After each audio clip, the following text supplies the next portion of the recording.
स्वागत है आप सभी का इस वीडियो में। तो आज के इस वीडियो में हम लोग देखने वाले हैं सीजी व्यापम, जिसका नया नाम जो है सीजी एसएसबी हो गया है। उसके द्वारा वर्ष 2026 में आयोजित अलग अलग परीक्षाओं में जो रीजनिंग के जो क्वेश्चन पूछे गए थे उसका सॉल्यूशन जो है हम लोग इस वीडियो में देखने वाले हैं। ठीक है, इस वीडियो में जो है जो भी पीडीएफ अगर आपको चाहिए, जो सॉल्यूशन बताया गया है उसका पीडीएफ आपको हमारे टेलीग्राम चैनल पर मिल जाएगा। टेलीग्राम चैनल का जो लिंक है वो आपको हमारे डिस्क्रिप्शन बॉक्स में मिलेगा वीडियो का, वहाँ से जाके जो है आप टेलीग्राम ज्वाइन कर सकते हैं। वहाँ पर नए नए अपडेट्स वहाँ पर जो है डाले जाते हैं। ठीक है, और इसके अलावा जो है अगर आपको एग्ज़ाम से रिलेटेड कोई भी क्वेरी है, कोई भी आपसे बातचीत करने एग्ज़ाम से रिलेटेड, तो आप जो है इस नंबर पर जो है क्या कर सकते हैं, 6264555098 में जो है मैसेज जो है कर सकते हैं। आपको जो भी हमारे तरफ से सहायता हो सकता है वो हम लोग आपको करके ज़रूर देंगे। ठीक है, चलिए स्टार्ट करते हैं। देखिए पहला क्वेश्चन है हमारे पास, निम्नलिखित में से अलग शब्द चुनें। मतलब यहाँ पर 4 ऑप्शन दिया हुआ है, इन चारों में से जो आपका एक आपको जो अलग लग रहा है बाकी तीनों से, उसको आपको सेलेक्ट करना है। देखिए मेज है, कुत्ता है, बिल्ली है, गाय है। ठीक है, ये तीनों के तीनों जो है कुत्ता की बात की जाए, बिल्ली की बात की जाए या फिर गाय की बात की जाए, ये सब जो है सजीव हैं। लेकिन जो मेज है, ये मेज आपका क्या है, एक तरीके का जो है निर्जीव है, टेबल है। तो ये तीनों में तो समानता है, तीनों जो है सजीव हैं, ये आपका निर्जीव है, इसीलिए बाकी तीनों से ये वाला जो है क्या हो जाएगा, आपका अलग जो है हो जाएगा। ठीक है, तो इसका सही आंसर क्या होगा, ऑप्शन नंबर ए हो जाएगा। चलिए अगले क्वेश्चन पे देखते हैं।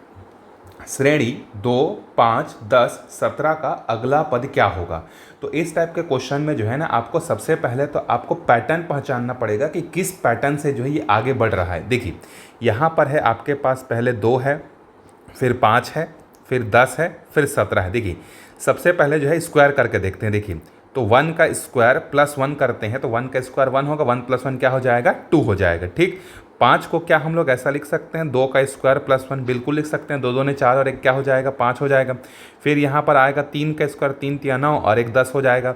ये हो जाएगा आपका 4 के स्क्वायर 16 + 1 हो जाएगा। मतलब अगला वाला क्या होगा, 5 का स्क्वायर प्लस 1, तो 5 5 25 और 1 कितना हो जाएगा, 26 जो है इसका करेक्ट आंसर जो है हो जाएगा। ठीक है, तो आपको नहीं में जो है 25 तक का स्क्वायर और जो है कम से कम 15 तक का क्यूब आपको पता होना चाहिए, क्योंकि जो क्यूब नंबर होते हैं या जो स्क्वायर नंबर जो होते हैं उसी में से कई बार +1 करने पर या -1 करने पर, +-1 करने पर आपको पैटर्न जो है जल्दी मिल जाता है। ठीक है, तो कोशिश करिए कि 25 तक का स्क्वायर आपको बिल्कुल याद हो हर नंबर का, और जो है 15 तक का क्यूब रूट ही कम से कम आपके पास, क्यूब जो है आपके पास पता जो है होना चाहिए करके। ठीक है, चलिए आगे बढ़ते हैं अगले क्वेश्चन पर। देखिए एक व्यक्ति निम्न दिशा में चलता है। चलो चलते हैं हम लोग। तो मान लेते हैं कि आदमी का ओरिजिनल जो लोकेशन है ये आपका पॉइंट ए है, तो पहले वो कहाँ गया, उत्तर की तरफ। तो जब भी हम लोग मैप में बात करते हैं तो ये वाला आपका होता है पूर्व होता है, ये आपका पश्चिम होता है, ये वाला उत्तर होता है और ये वाला दक्षिण होता है।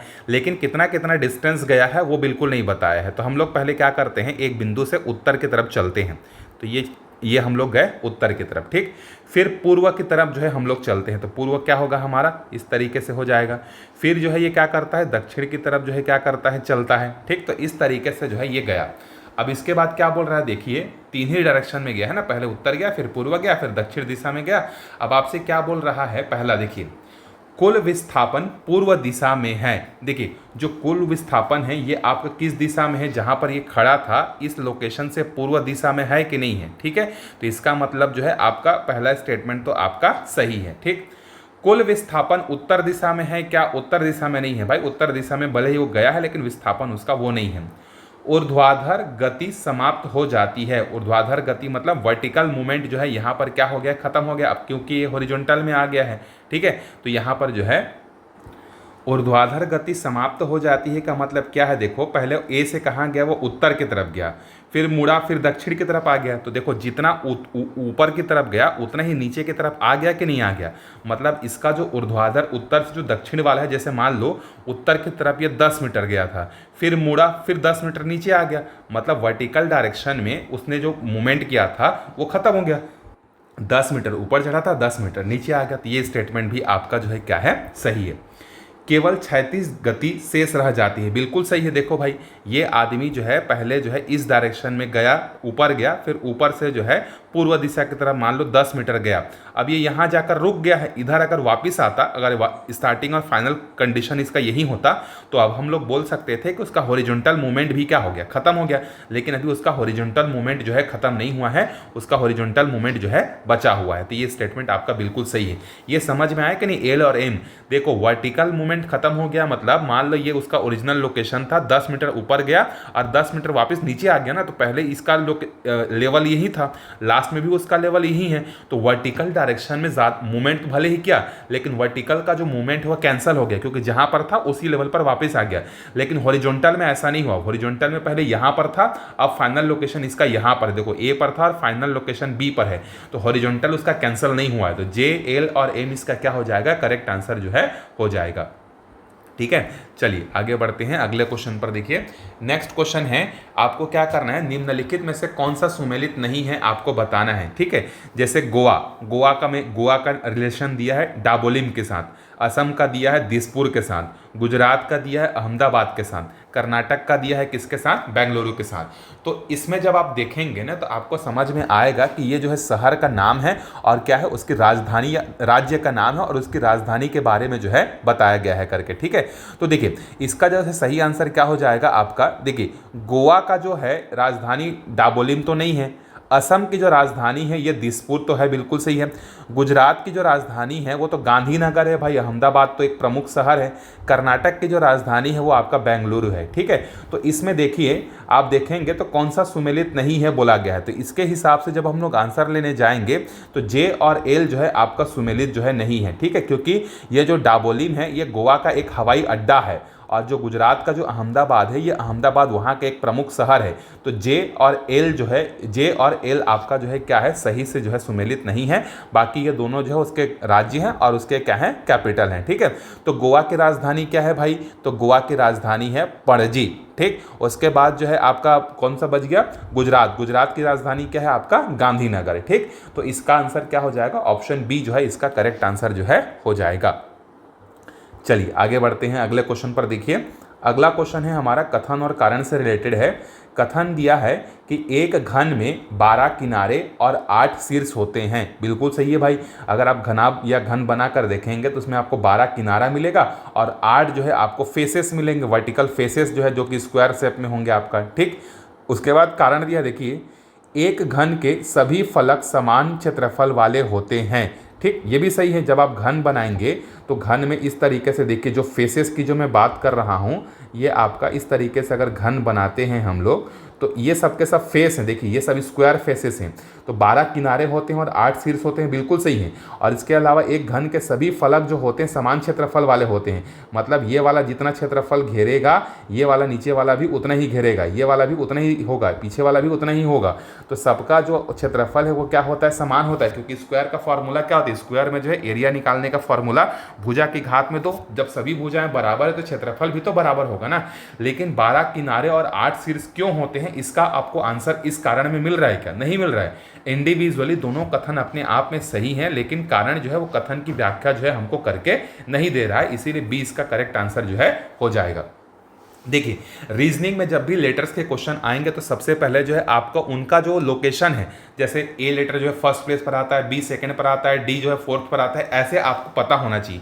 ऐसे अगर आप एग्जाम में लिखने जाएंगे तो बहुत समय बर्बाद होता है। ठीक, और यकीन मानिए आपकी शिक्षक भर्ती या किसी भी एग्जाम में अगर आप ये करेंगे तो आपका 1 से 1.5 मिनट या 2 मिनट आपका इसी क्वेश्चन में बर्बाद हो जाएगा। तो इसीलिए ट्रिक के माध्यम से या किसी भी तरीके से उनका फॉरवर्ड डायरेक्शन में नंबरिंग याद रखिए और रिवर्स डायरेक्शन में उल्टा से, अगर पीछे से आएंगे Z, Y, X इस तरीके से वापस आएंगे तो A का लोकेशन क्या होगा, फॉरवर्ड डायरेक्शन में जाएंगे तो क्या होगा, ये चीज़ें आपको कंफर्म पता होनी चाहिए, तब आप जल्दी बना पाएंगे। ठीक है, मैं कोशिश करता हूँ रीजनिंग का आपके लिए वीडियो भी लेकर आने का, कोडिंग डिकोडिंग का, क्लॉक का, डाइसेस का, जल्दी जो है उसके भी वीडियो आपको आएंगे जहाँ पर मैं शॉर्टकट आपको सिखाऊंगा। ठीक है, ये पुराने एग्जाम्स के लिए बिल्कुल सही था, जहाँ पर 3 घंटे का समय रहता था और 150 क्वेश्चन रहते थे ना, उसमें आप ये वाला तरीका यूज़ कर सकते थे कि ABCD आपने लिख लिया, उसके बाद इसको बना लिया। लेकिन आजकल के एग्जाम के डेट में और आजकल के बच्चों से आप पुरानी टेक्निक से कॉम्पीट करने जाएंगे तो बहुत पीछे हो जाएंगे। ठीक, चलिए देखते हैं। तो बैड का बी जो है आपका कौन से नंबर पर आता है, 2 नंबर पर आता है। ठीक है, ए कहां पर आता है, 1 नंबर पर, फॉरवर्ड डायरेक्शन में जाएंगे तो जोड़ के देखते हैं, 4 1 5 और 2 7, बिल्कुल सही बैठ गया। बैग बैग में देखते हैं, बैग का जो है बी 2 होगा, ये 1 होगा, और जी आपका कहाँ पर आएगा 7 और 1 8, 8 और 9 10, बिल्कुल सही है। मग में क्या आएगा तो देखो एम का लोकेशन क्या है भाई 13, यू का लोकेशन क्या है भाई 21, जी का लोकेशन अभी भी हमने देखा कितना है 7, तो 21 और 7 28, 28 और 31 और 10 कितना हो जाएगा आपका 41 जो है इसका करेक्ट आंसर जो है हो जाएगा। ऐसे आपको फटाक से जो है बनाना है। चलिए आगे बढ़ते हैं अगले क्वेश्चन पर। देखिए नेक्स्ट है आपको क्या करना है, एक तरफ साइंटिस्ट दिया है और उस साइंटिस्ट ने जो है किस फील्ड में जो है या किस टॉपिक पर जो है बहुत इंपॉर्टेंट काम किया है, उससे आपको क्या करना है मैच करना है। देखिए न्यूटन की जब हम लोग बात करते हैं, न्यूटन का जो है ग्रेविटेशनल लॉ है, आइंस्टीन का जो है आपका जो है थ्योरी ऑफ रिलेटिविटी है, अलेक्जेंडर फ्लेमिंग जो है ये आपका पेंसिलिन से संबंधित है, और चार्ल्स डार्विन जो है ये ह्यूमन के इवोल्यूशन से जो है क्या है संबंधित है। तो इसका सही आंसर कौन सा हो जाएगा आपका ऑप्शन नंबर डी जो है इसका सही आंसर जो है हो जाएगा। ठीक है चलिए आगे बढ़ते हैं। देखिए निम्नलिखित की अज्ञात पदों को बढ़ते क्रम में लिखिए। देखिए इस टाइप का पैटर्न अभी जो है चल रहा है। देखिए इसमें आप पहले क्या होता था, एक ही क्वेश्चन दिया रहता था कि इसका अगला पद क्या होगा। अभी भाई अगला पद 5 को निकालना है, और सिर्फ 5 को निकालना नहीं है, जो अगला पद जो आएगा उसको आपको असेंडिंग और डिसेंडिंग ऑर्डर में अरेंज भी करना है। तो ये आजकल के क्वेश्चन का जो है ट्रिकी है, जो कि व्यापम जो है टाइम कंज्यूम करके करने के लिए आप कितना लॉजिकल माइंड से फास्ट कर पाते हैं, इसीलिए क्वेश्चन आपको दे रहा है। देखिए तो फटाक से 2 4 6 8 10, ये अगला क्या हो जाएगा 12, 1 2 3 4 5 ये क्या हो जाएगा 6, एक जो है 1 का वर्ग है, 4 2 का वर्ग है, 3 जो है 9 3 का वर्ग 9, 4 का वर्ग 16, 5 का वर्ग तो 6 का वर्ग कितना हो जाएगा 36। ऐसे आपको डिकोड करना पड़ेगा। 1 3 5 7 9 ये सब अभाज्य संख्याएं हैं, तो अगला क्या हो जाएगा 11, 2 3 5 7 11 ये भी क्या है आपकी अभाज्य संख्या है, तो अगला अभाज्य संख्या क्या हो जाएगा 13। तो आपको बढ़ते क्रम में लिखना है, मतलब सबसे छोटे पहले आएगा, फिर उसके बाद आएगा, फिर उसके बाद आएगा, फिर उसके बाद आएगा। तो सबसे पहले 6 आएगा, 6 मतलब एल आएगा, तो एल उसके बाद जो है कौन आएगा आपका एन, तो एल और एन इसी ऑप्शन में है। देखिए एल और एन, फिर उसके बाद के, फिर ओ, फिर एम, ये आपका करेक्ट आंसर जो है हो जाएगा। इसी तरीके से फटाक से आपको चीज़ों को जो है पकड़ना है, तभी आप एग्जाम में दूसरों से आगे हो पाएंगे, नहीं तो शिक्षक भर्ती या किसी भी एग्जाम में आप पीछे ही जो है चलते रहेंगे, हमेशा सिलेक्शन से दूर होते जाएंगे। ठीक चलिए देखते हैं। एक व्यक्ति चलता है 10 मीटर उत्तर की तरफ। अब देखो फिर से इसमें आप जो है डायग्राम चाहे तो बना सकते हैं, नहीं जाएंगे तो भी आप इसको सॉल्व कर सकते हैं। देखिए तो मैं डायग्राम बनाता हूं। मान लेते हैं कि उस आदमी का इनिशियल लोकेशन जो है ए है, वो 10 मीटर कहाँ गया उत्तर की तरफ गया। मान लेते हैं ये आपका 10 मीटर उत्तर की तरफ हो गया। फिर 5 मीटर जो है ये पूर्व की तरफ गया, तो पूर्व की तरफ चला गया। 10 मीटर जो है दक्षिण की तरफ गया, तो 10 मीटर दक्षिण की तरफ आ गए फिर से। उसके बाद 5 मीटर पश्चिम की तरफ गया, तो पश्चिम मतलब इधर आ गए। ठीक, तो जिस जगह से वो निकला था उसी जगह पर वापस से पहुंचा कि नहीं पहुंचा, बिल्कुल पहुंचा। तो देखते हैं अब यहाँ पर इसमें कौन सा कथन सही है। अंतिम स्थिति प्रारंभिक बिंदु है, बिल्कुल सही भाई। जो उसका स्टार्टिंग पॉइंट था वही तो उसका फिनिशिंग पॉइंट हुआ ना, घूम फिर के वहीं पर आया। कुल दूरी कितना तय किया, 10 और 5 15, 15 और 10 25 और 10 30, बिल्कुल सही है। कुल विस्थापन, डिस्प्लेसमेंट का मतलब क्या होता है, उसका अंतिम बिंदु और प्रारंभिक बिंदु के बीच की दूरी। तो यहाँ तो अंतिम बिंदु और प्रारंभिक बिंदु दोनों एक ही जगह पर है, तो विस्थापन क्या हो जाएगा आपका 0 हो जाएगा। इसके अलावा जो पथ है ये आपका क्या है, एक आयताकार है, कहीं पर भी खुला हुआ है क्या, बिल्कुल नहीं खुला, ये तो पूरी तरीके से बंद है। तो पाथ क्या है आपका क्लोज है, बिल्कुल सही। तो डी इसका करेक्ट आंसर जो है हो जाएगा। चारों के चारों बातें आपका क्या है, सही है।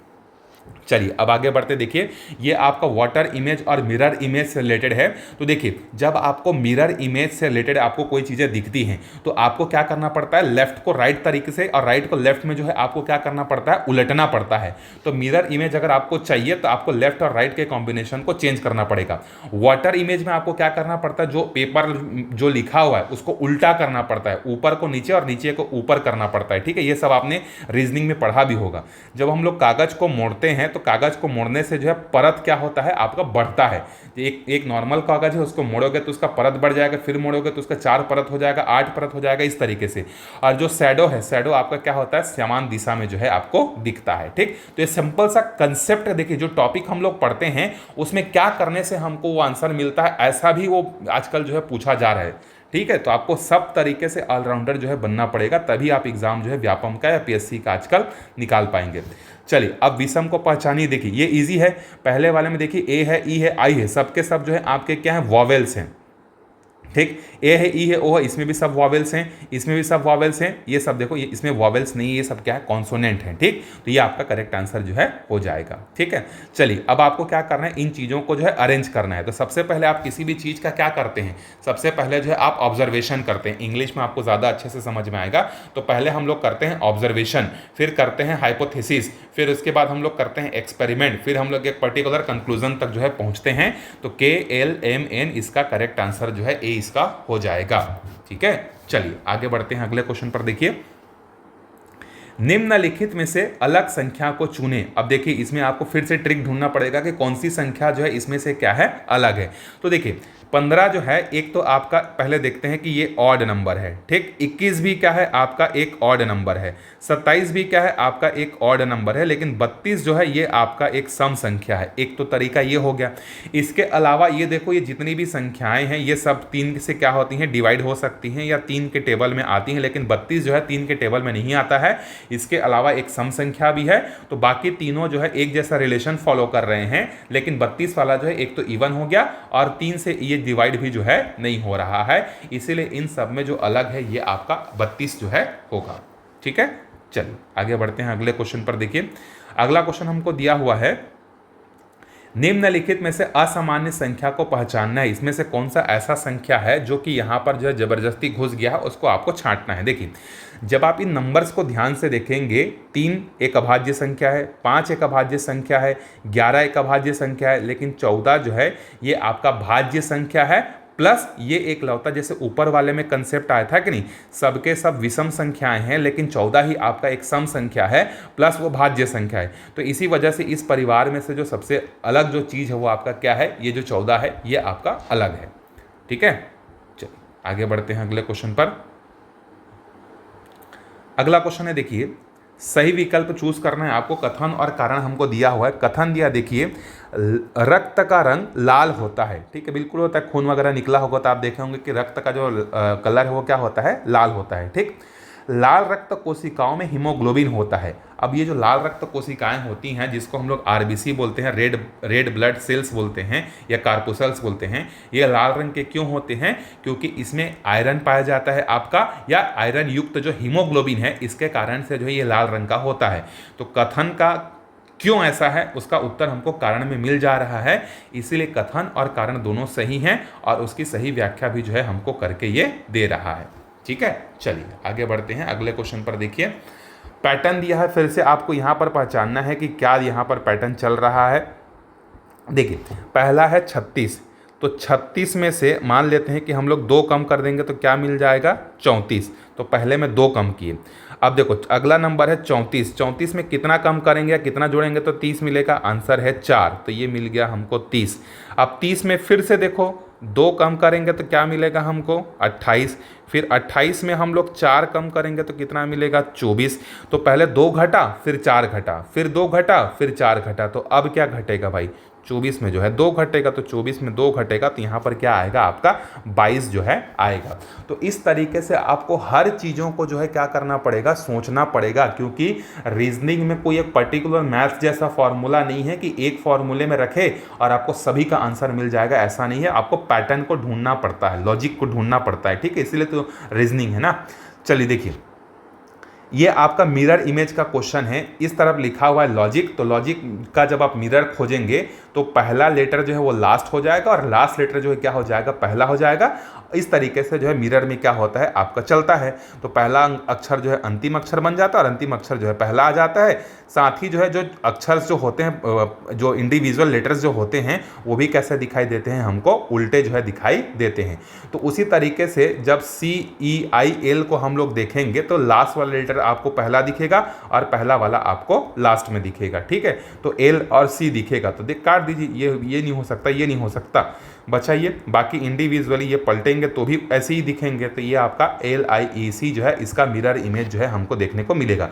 बहुत इजी है मिरर इमेज वाला, और वाटर इमेज को बिल्कुल भी छोड़ के मत जाइएगा। उस टॉपिक को, वो फोकट का नंबर है, गलती होने के चांसेस बहुत कम होते हैं, तुरंत आंसर भी मिलता है। चलिए आगे बढ़ते हैं अगले क्वेश्चन पर। देखिए, अगला क्वेश्चन में हमारे पास कथन है, देखिए, जो श्रेणी है हमारा ZXVTR का पैटर्न -2 है। देखिए, Z का जो नंबर है वो 26 है, 26 में से 2 कम कर देंगे तो क्या मिल जाएगा, 24 मिल जाएगा, बिल्कुल सही है भाई। फिर 24 में से 2 कम कर देंगे तो 22 मिलेगा, 22 नंबर पे कौन है, वी है। फिर 22 में 2 कम कर देंगे तो 20 आएगा, 20 नंबर पर कौन है, आपका टी है। फिर 2 कम कर देंगे तो आएगा 18, 18 कौन से नंबर पर है, मतलब आर कौन से नंबर पर है, 18, मतलब इसमें -2 का पैटर्न जो है चल रहा है, ये बिल्कुल सही है। यह श्रेणी स्वरों की है क्या भाई, इसमें एक भी लेटर आपको वॉवेल्स दिख रहा है, स्वर दिख रहा है, गलत है, सरासर गलत है। तो कथन जो है आपका सही है और कारण आपका क्या है, गलत है। ये कॉन्सोनेंट है, ये व्यंजनों की श्रेणी है, ठीक है, स्वरों की श्रेणी जो है नहीं है, इस चीज का ध्यान रखिएगा। चलिए आगे बढ़ते हैं। निम्न में से कौन से अंक n² + 1, जहां n एक प्राकृतिक संख्या है, उसको प्राकृतिक संख्या है, मतलब कौन इस पैटर्न को फॉलो कर रहा है, बोल रहा है। तो देखिए 82 को हम लोग क्या लिख सकते हैं, 9 का स्क्वायर +1 लिख सकते हैं, 9 9 81 और 82। 65 को क्या लिख सकते हैं हम लोग, 8 स्क्वायर +1, 8 8 64 और 1 65, ये भी पैटर्न को फॉलो कर रहा है। 47 देखो 47 जो है नहीं लिख सकते हम लोग, 47 को क्या लिख सकते हैं, 7 7 49 -2 ऐसा लिख सकते हैं, तब 47 आएगा। 39 को देखो अगर हम लोग लिखना चाहेंगे तो ये हो जाएगा आपका 6 का स्क्वायर 36 + 3 हो जाएगा, तो ये हो जाएगा 39। तो ये दोनों हमारे पैटर्न को फॉलो नहीं कर रहे हैं, कौन से पैटर्न को, n² + 1 को। और n² + 1 वाले पैटर्न को फॉलो करने वाले दो ही हैं, एक तो आपका 82 है और एक तो आपका 65 है। तो जे और के जो है इसका करेक्ट आंसर हो जाएगा। बाकी दोनों अलग अलग पैटर्न को फॉलो कर रहे हैं, जो क्वेश्चन में दिया हुआ है उससे मैच नहीं कर रहे हैं, इसीलिए वो हमारा करेक्ट आंसर जो है नहीं होगा, ठीक है। चलिए अब देखिए यहाँ पर लेटर कोड का फिर से क्वेश्चन आ गया हमारे पास। अब देखिए फिर से, अब देखो पहला दिया एप्पल, तो एप्पल में जो है ए जो है कहाँ पर आता है, फर्स्ट नंबर पर आता है। पी आपका कहाँ पे आता है, 16 नंबर पर आता है, ठीक है, तो 16 और 16, ठीक। उसके बाद एल कहाँ पर आता है, आपका 12 नंबर पर आता है, और ई कहाँ आता है, आपके 5 नंबर पर। तो ये है, तो इसी नंबर को यहाँ पर लिख के दे दिया है, देखो 1 1 6 1 6 1 2 5, मतलब जो उनका पोजीशन जो है लेटर्स का अल्फ़ाबेट में, उसी लोकेशन को ये लिख के वैसी का वैसी एज इट इज़ दे दिया है, ठीक। तो उसी तरीके से हाउस का देखते हैं, तो एच कहाँ पर आता है, आपका एच जो है 8वें नंबर पर आता है। ओ कहाँ पर आता है, आपका 15 नंबर पर आता है। यू कहाँ पर आता है, आपका 21 नंबर पर आता है। एस कहाँ पर आता है, आपका 19 नंबर पर आता है। और ई कहाँ आता है, आपका 5 नंबर पर आता है। तो दूसरे वाले का सही आंसर क्या हो जाएगा, फर्स्ट हो जाएगा। जी देखिए, जी कहाँ पर आता है, 7 पर आता है, तो 7 से शुरू होता है, तो आप ऐसे ही इसको कर सकते हैं। बी कहाँ से शुरू होता है, 2 से शुरू होता है। तो 2 पैटर्न अगर आपको मिल गया तो आगे के पैटर्न को ढूंढने की जरूरत ही नहीं है। आपका सही आंसर क्या हो जाएगा, ऑप्शन नंबर सी जो है आपका करेक्ट आंसर जो है हो जाएगा। चलिए आगे बढ़ते हैं अगले क्वेश्चन पर। देखिए अब यहाँ पर आपको सिमिलैरिटीज ढूंढनी है। जैसे जो आपका आर्किटेक्ट होता है उसका काम, या वास्तुकार का काम क्या होता है, भवन बनाना होता है। उसी तरीके से मूर्तिकार का काम क्या होता है भाई, मूर्ति बनाना हो जाएगा, स्टैचू बनाना हो जाएगा, ठीक। तो ये बड़ा इजी सा क्वेश्चन था, इसमें समानता जो है आपको खोजनी थी। चलिए आगे बढ़ते हैं। देखिए किस श्रेणी में कम से कम एक पद गलत है। अब यहां पर देखिए भाई श्रेणी दिया है और इसमें बोल रहा है कि कौन सा श्रेणी जो है गलत है करके, ठीक है। किस किस टाइप के क्वेश्चन आपको पूछा जा रहा है, देखिए तो 2 4 6 8 10 12, मतलब जो अगला नंबर है वो पुराने नंबर से जो है 2 ज्यादा है, इसमें एक जैसा पैटर्न है, ये तो गलत नहीं हो सकता। 3 6 9 12 15 18, ये 3 का टेबल है या 3 का पहाड़ा है, या पिछले वाली संख्या में 3 जोड़े हैं तो अगला संख्या हमको मिला है, ठीक। इसके बाद देखिए 4 9 15, अब इसमें देखिए क्या पैटर्न चल रहा है। देखिए यहाँ पर जो है 4 में हम लोग कितना जोड़ेंगे तो 9 मिलेगा, 5 जोड़ेंगे तो 9 मिलेगा, 9 में कितना जोड़ेंगे तो 15 मिलेगा, 6 जोड़ेंगे तो 15 में कितना जोड़ेंगे तो 22 मिलेगा, 15 और 7 हो गया 22। इसके बाद यहाँ पर 7 5 हो गया, 6 हो गया, 7 हो गया, 8 जोड़ेंगे तो 22 और 8 कितना हो गया 30। अब यहाँ पर जोड़ेंगे तो कितना हो जाएगा 10। तो ये भी एक प्रॉपर पैटर्न को क्या कर रहा है, फॉलो कर रहा है भाई, ठीक। कि यहाँ पर 5 जोड़े, 6 जोड़े, 7 जोड़े, अच्छा नहीं 8 के बाद यहाँ 9 जोड़ना चाहिए था, 9 9 39 होना चाहिए था। तो ये वाला एक फॉलो नहीं कर रहा है, पहला वाला तो आपका पैटर्न जो है फॉलो नहीं कर रहा है, ठीक है। तो ये वाला आपका गलत हो गया। 5 और 2 7, 2 जोड़े तो हो गया 7, फिर 4 जोड़े तो 11, 11 के बाद जोड़े 7, 7 के बाद 18, 18 में 7 जोड़े तो होगा 25। ये भी आपका पैटर्न को जो है किसी एक रेगुलर पैटर्न को फॉलो नहीं कर रहा है, ठीक है। जोड़ के देखिए 5 में से आप 2 जोड़ेंगे तो आपको मिलेगा 7, 7 में 4 जोड़ेंगे तो मिलेगा 11, 11 में फिर 7 जोड़ेंगे तो मिलेगा आपका मान लेते हैं 18, 18 में फिर 7 जोड़ेंगे तो मिलेगा 25। ये कोई पैटर्न है क्या, ये बिल्कुल भी एक पैटर्न नहीं है। तो एल और एम आपका सही आंसर जो है हो जाएगा। ये दोनों ही एक पर्टिकुलर पैटर्न को जो है फॉलो नहीं कर रहे हैं, एल और एम इसका करेक्ट आंसर हो जाएगा। ठीक है, चलिए आगे बढ़ते हैं। अगला क्वेश्चन देखिए, यदि आई को हम लोग लिखते हैं 3, ठीक, उसके बाद 2 को लिखते हैं 3, 3 को लिखते हैं 5, 4 को लिखते हैं 4, 5 को लिखते हैं 4, तब 6 को जो है हम लोग क्या लिखेंगे। देखिए तो यहाँ पर देखिए, अब इसमें आपको पैटर्न ढूंढने में थोड़ा सा मुश्किल हो सकता है क्योंकि लेटर्स दिया हुआ है। तो देखिए 1 को जब हम लोग इंग्लिश के लेटर्स में लिखेंगे तो 1 कैसे लिखेंगे, ONE लिखेंगे, इसमें 3 लेटर आ रहा है। 2 को जब हम लोग लिखेंगे तो क्या हो जाएगा, TWO, इसमें भी 3 लेटर आ रहा है। 3 को जब हम लोग लिखेंगे तो THREE हो जाएगा, मतलब लेटर्स का नंबर कितना आ रहा है वो पैटर्न चल रहा है। 4 को कैसे लिखेंगे, FOUR, 4 लेटर हैं। 5 को कैसे लिखेंगे, FIVE, इसमें 4 लेटर हैं। तो 6 को कैसे लिखेंगे, SIX, और SIX मतलब यहाँ पर 3 लेटर हैं। तो देखिए किस किस तरीके का रीजनिंग जो है चल रहा है आपके सामने, कितने सारे क्वेश्चन जो है मैंने अलग अलग टाइप के आपको बता दिए हैं। चलिए अगला क्वेश्चन देखते हैं, PEN, तो P के बाद अगला लेटर क्या आता है, P के बाद आता है Q, फिर E के बाद क्या आता है आपका F, एक जोड़े तो अगला लेटर मिला, ठीक, फिर उसके बाद N, MN, इसके बाद आता है O, एक एक लेटर जो है जोड़ना है। तो B के बाद अगला क्या आएगा आपका C, O के बाद क्या आएगा P, फिर O के बाद क्या आएगा P, K के बाद क्या आएगा आपका JKL आएगा। तो CPPL आपका कहाँ है, ऑप्शन नंबर 1 में है, ठीक है। तो इस तरीके से पैटर्न आपको क्या करना है, ढूंढना है। चलिए 25वें क्वेश्चन पर आते हैं। देखिए 25वां क्वेश्चन है हमारे पास, श्रेणी ABDEGH का अगला पद क्या होगा। देखिए तो यहाँ पर अगला पद जो है हम लोगों को जो है AB, फिर C को यहाँ पर गायब कर दिए, फिर DEF को गायब कर दिए, GHI को गायब कर दो, I के बाद J और K आएगा, ठीक। तो बीच के एक एक लेटर को जो है यहाँ पर गायब कर दिया है, तो अगला जो होगा वो J और क्या होगा, K होगा, ठीक है। चलिए आगे बढ़ते हैं। देखिए पर यहाँ पर देखिए बराबर है, छोटा है, बड़ा है, इस तरीके का क्वेश्चन दिया हुआ है। तो देखिए पहला ये स्टेटमेंट आपको दिया है कि जो P है वो Q से बड़ा है, ठीक, और जो Q है वो R से बराबर भी हो सकता है, उससे बड़ा भी हो सकता है, ये पहला स्टेटमेंट है, ठीक। दूसरा देखिए जो S है वो R से क्या है, छोटा है, और जो इसमें तीसरा स्टेटमेंट है, इसमें जो S जो है वो T के बराबर भी हो सकता है और T से जो है छोटा कभी भी होगा, बड़ा नहीं हो सकता। तो पहला स्टेटमेंट देखिए, पहला स्टेटमेंट क्या है आपका, जो P है वो R से बड़ा है कि नहीं। भाई जब P जो है Q से बड़ा है, Q R से बड़ा है, इसका मतलब P जो है वो R से बड़ा बिल्कुल होगा, ठीक। अगला S जो है वो Q से छोटा है। देखिए अब यहाँ पर S और Q में संबंध खोजोगे तो S और Q में संबंध दिखेगा क्या, S जो है वो बड़ा है R से और R बड़ा है Q से, तो ऑब्वियस सी बात है ये भी सही होगा। मतलब आपको इसको खोजना पड़ेगा, S का संबंध Q से कैसे निकालेंगे। तो S का संबंध डायरेक्ट Q से नहीं है, तो S का संबंध पहले R से है, फिर R का संबंध Q से है, ऐसे आपको निकालना पड़ेगा, ठीक है। फिर उसके बाद देखिए जो T है, T छोटा है Q से, T जो है S से तो बड़ा है, S जो है R से छोटा है। तो यहाँ पर देख, चलो पहला और दूसरा तो सही है, ये इजी था। तीसरा और चौथा को खोजते हैं, ठीक है। तीसरा और चौथा में जब खोजेंगे तो तीसरा बोल रहा है कि जो T है वो Q से छोटा है। देखिए तो T से हमको शुरू करना है और Q तक जाना है। तो देखो जो T है हमारा वो बड़ा है किससे, S से, और जो हमारा S है वो छोटा है किससे, R से, ठीक है। तो R से छोटा है, इसका मतलब अब R जो है ये बड़ा और बराबर है किससे, आपका Q से। तो अब यहाँ से जब आप रिलेशन निकालेंगे तो ये स्टेटमेंट आपको गलत दिखेगा कि भाई T जो है Q से छोटा नहीं है, Q से जो है मतलब Q से जो है छोटा नहीं है, ये आपका गलत हो जाएगा, और चौथा वाला भी आपका गलत हो जाएगा। तो दोनों के दोनों आपके जो है J और K जो है इसके क्या हो जाएंगे, करेक्ट आंसर हो जाएंगे। तो इस तरीके से आपको रिलेशन जो है इन सब में ढूंढना पड़ेगा।